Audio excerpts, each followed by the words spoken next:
Bonjour.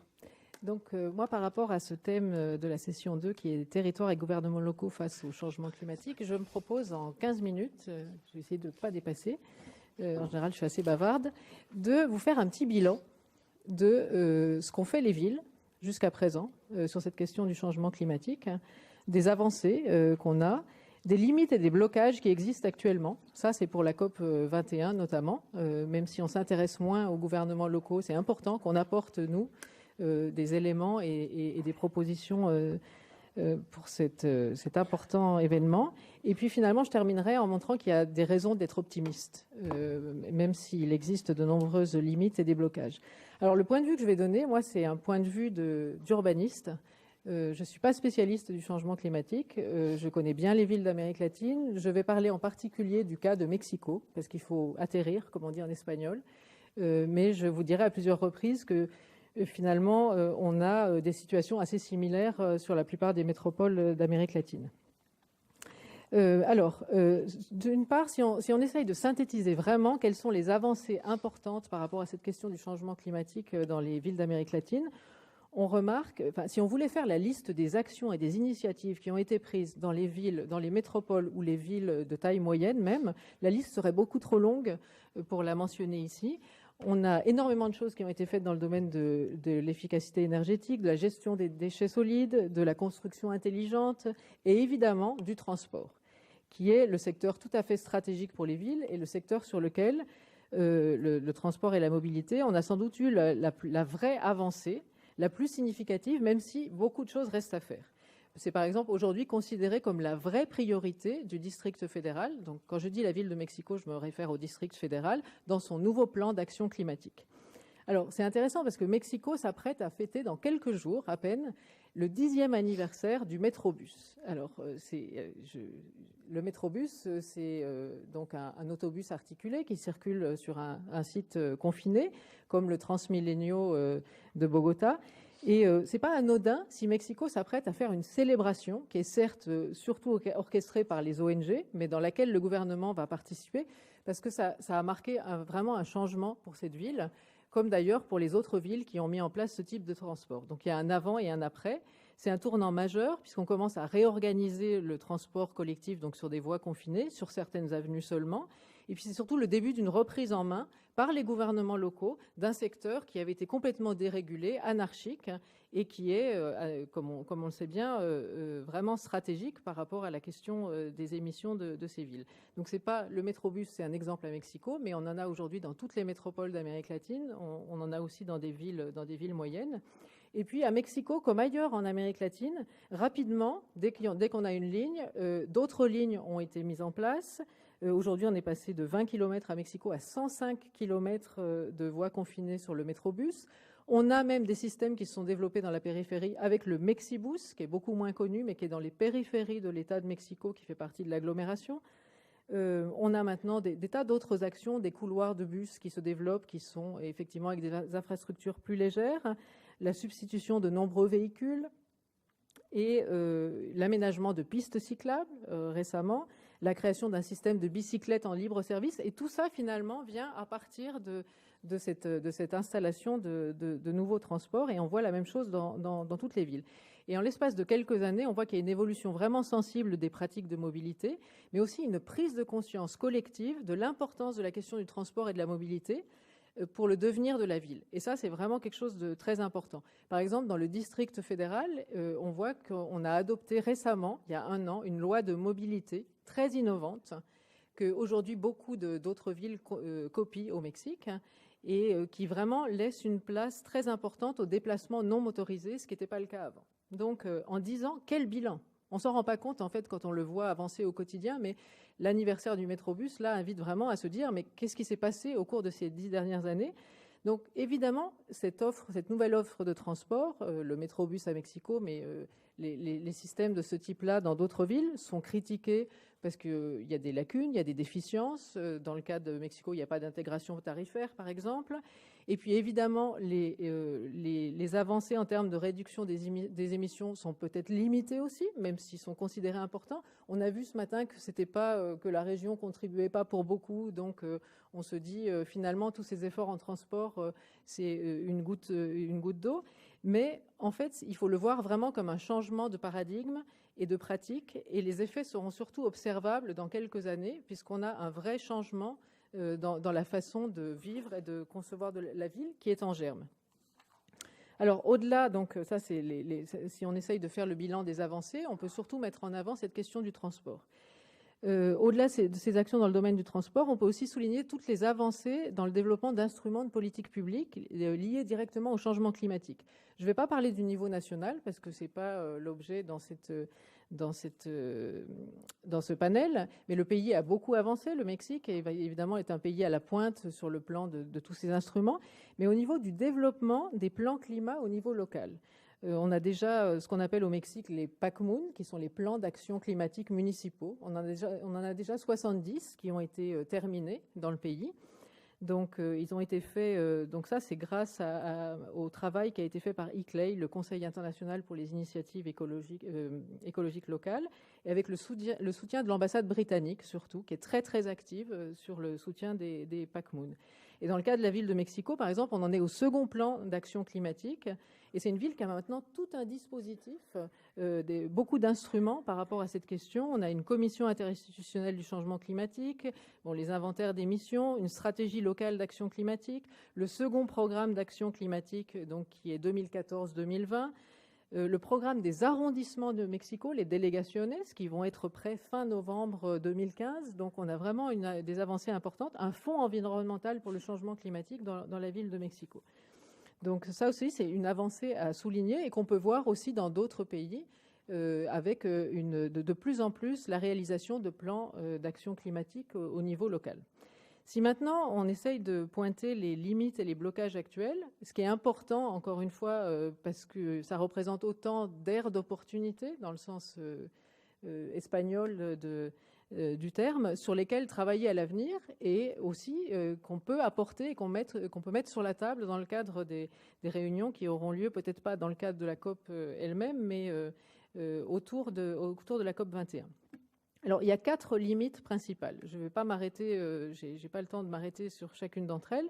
La première, et je pense que ce n'est pas du tout spécifique à l'Amérique latine et aux villes d'Amérique, le fait qu'on a beaucoup d'actions, mais qui sont des actions très sectorielles, sans articulation entre elles, parfois même contradictoires, ce que souligne beaucoup la commission environnementale pour la mégapole, qui est un organisme nouveau qui a été créé à Mexico il y a 2 ans, et qui souligne cette difficulté à laquelle ils doivent faire face de multiplication, notamment de la part de la coopération internationale, de projets ponctuels, très intéressants, mais sans articulation aucune. Donc là, il y a une première limite et un premier thème à travailler. Une deuxième question très intéressante, c'est la question de l'échelle métropolitaine. Le gros point faible des métropoles d'Amérique latine, c'est l'absence de gouvernance métropolitaine. C'est vraiment une caractéristique de la région qui affecte la plupart des capitales, la plupart des métropoles. Et le changement climatique est un vrai révélateur, si besoin en était, de cette énorme difficulté et de ce blocage énorme qu'on a sur la gestion des aires métropolitaines. Parce que dans le cadre de la question du changement climatique, par exemple à Mexico, le district fédéral a son plan climat, a tous ces instruments que je mentionnais, en fait, c'est doté de tout ça, mais le district fédéral, c'est moins de la moitié de la population et de la superficie urbanisée de l'agglomération de Mexico. Et quand on passe de l'autre côté de cette frontière invisible qui traverse l'agglomération, il n'y a pas de plan climat. Et il n'y a pas d'inventaire. Et comment on peut faire un inventaire en s'arrêtant à cette frontière, et comment on peut aussi évaluer les impacts des actions mises en œuvre par le district fédéral si on n'a pas du tout les mêmes instruments, les mêmes outils de l'autre côté. Donc ça, c'est vraiment ça. Le changement climatique vraiment montre encore plus cette difficulté, souligne encore plus cette difficulté des métropoles latino-américaines. Le troisième point qu'on peut souligner, c'est l'énorme décalage qu'il existe entre les métropoles et les villes moyennes, les villes secondaires en fait. Et même si le transport que j'évoquais s'est aussi beaucoup développé dans d'autres villes, et pas seulement dans les capitales, même si ça a commencé par là. Et on le voit particulièrement, et ça c'est valable aussi pour d'autres pays d'Amérique latine, dans l'élaboration de ces plans climat, qui sont donc élaborés très rapidement. Il y a un peu une marche forcée dans l'élaboration des plans climat en Amérique latine, qui est aujourd'hui un peu inquiétante dans les villes, parce qu'on fait ça très rapidement, en quelques mois, 3 ou 4 mois. En 3 ou 4 mois, des consultants, en général, font les plans climat municipaux, sans appropriation aucune au niveau local par les municipalités. Donc sans directive obligatoire, avec des problèmes énormes dans les inventaires, des problèmes de méthodologie. Donc, et là, on voit une vraie différence entre les métropoles qui arrivent à avoir des documents et des inventaires plutôt bien faits et le reste des villes. Et or, beaucoup de choses se jouent dans les villes moyennes, dans ces villes, et je crois que la Banque interaméricaine de développement l'a très bien compris avec son programme de villes durables émergentes. L'importance de travailler sur ces villes. La coopération française l'a bien compris récemment aussi quand elle a décidé de travailler sur Campeche comme ville durable pilote. Campeche qui est d'ailleurs une ville qui a été travaillée par la BID, et d'ailleurs la BID travaille avec la coopération française sur cette ville. Beaucoup de choses vont se jouer là, dans ce qu'on va être capable de faire avec ces villes et le contrôle de la maîtrise de la croissance de ces villes. Donc ça, c'est une autre limite importante. Mais la vraie limite et le vrai point de blocage qui existe aujourd'hui pour aller plus avant dans une véritable transformation des territoires urbains pour faire face au changement climatique, c'est ce qu'on pourrait appeler le modèle de développement urbain, qui demeure vraiment largement inchangé. Et le Mexique illustre vraiment bien cette grande difficulté, parce que même si on a un discours nouveau du Mexique depuis 2 ans, il y a eu un document qui est paru en début d'année, produit par l'OCDE, sur la nouvelle politique du logement et urbaine du Mexique. Même si on a ce changement de discours, on poursuit le même modèle de développement urbain, et c'est valable pour toutes les métropoles d'Amérique latine. Et on a beau faire des métrobus, on a beau faire des progrès notables, on continue avec une urbanisation effrénée partout. Pas seulement périphérique. Aujourd'hui, la grande 80%, 70 à 80% de la population des pays d'Amérique latine est dans les villes. Mais malgré ça, les villes continuent à croître sur le plan spatial de manière effrénée. C'est-à-dire que c'est plus une croissance démographique qui alimente ça, c'est quelque chose qui est complètement déconnecté de cette croissance démographique. C'est un desserrement des villes. Donc, c'est effectivement le problème majeur aujourd'hui, c'est d'arriver à changer ce modèle de développement urbain. C'est une question centrale, puisque en fait tous les efforts qu'on fait ne seront pas utiles si on continue avec ce même modèle de développement urbain dans les périphéries, et avec aujourd'hui des projets de régénération urbaine qui apparaissent dans les villes, mais qui sont eux aussi largement anarchiques et incontrôlés. Comme pour ceux qui connaissent Mexico, le quartier du Nuevo Polanco à Mexico, où la construction a dû être stoppée, les permis de construire ont dû être... On a arrêté de donner des permis de construire parce que c'est le nouveau centre d'affaires à l'intérieur de la ville, et c'est complètement anarchique, avec des problèmes de transport majeurs. Donc l'inverse de ce qu'on essaye de faire justement à travers les nouveaux projets de transport. Donc, quand je parle de changer de modèle de développement urbain, c'est effectivement commencer à travailler sur la forme urbaine par rapport au changement climatique, la forme urbaine, la densité, les usages du sol mixte pour limiter les déplacements, l'intégration du transport et du développement urbain. Et pourquoi on ne parvient pas à changer de modèle? Parce qu'il y a des pressions énormes. Il y a des pressions énormes qui viennent autant du secteur formel que du secteur informel. Secteur formel, la pression des immobiliers. Secteur informel, la demande sociale. En fait, ces villes sont complètement coincées entre ces pressions multiples qui font qu'on ne peut absolument pas changer ce modèle de développement urbain. Des raisons économiques aussi. L'année dernière, dans ce même colloque, j'étais déjà invitée, donc merci pour la seconde invitation, j'avais parlé des politiques de production massive d'habitat social en Amérique latine qui sont largement conçues pour soutenir la croissance en grande partie et qui, évidemment, vont à l'encontre de tous les efforts qu'on fait pour redensifier et lier le transport et le développement urbain dans les aires centrales.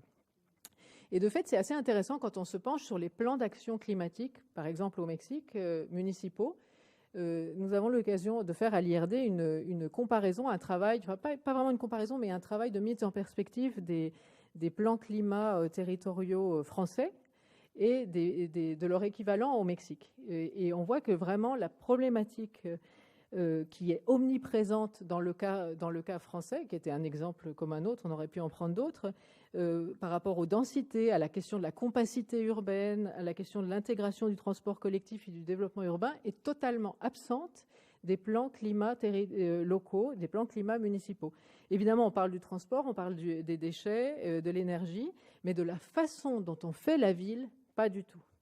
Et ce qui est intéressant aussi, c'est que, par exemple, sur le cas de Puebla, qu'on a étudié plus en détail, on voit que Puebla a fait des choses très intéressantes sur la façon de faire la ville autrement, mais ne l'a pas mis dans son plan climat.